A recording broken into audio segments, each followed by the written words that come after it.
Good morning. We are headed off downstate this morning for the first service job of the year.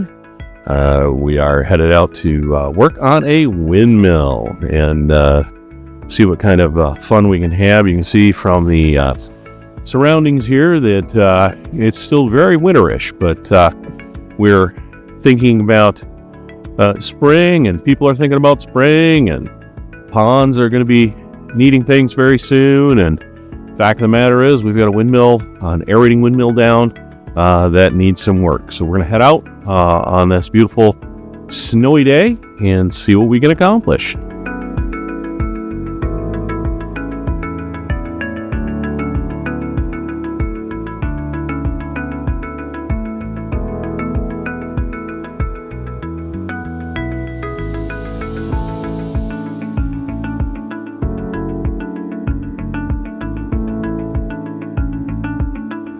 All right, so we have another wintry day and another windmill that needs repair. So the windmill here behind us, the fan, the turbine has come off this unit for some reason.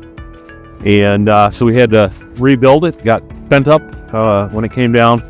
So we rebuilt it, and we're ready to get started bringing the windmill down to the ground so that we can put the new windmill fan on it. You can see it's a lovely wintry day, a little bit below freezing, and a little bit challenging to work. But we'll get her done and get another windmill fixed.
You can see we got the windmill down, and the head's ready for the before the turbine go back on.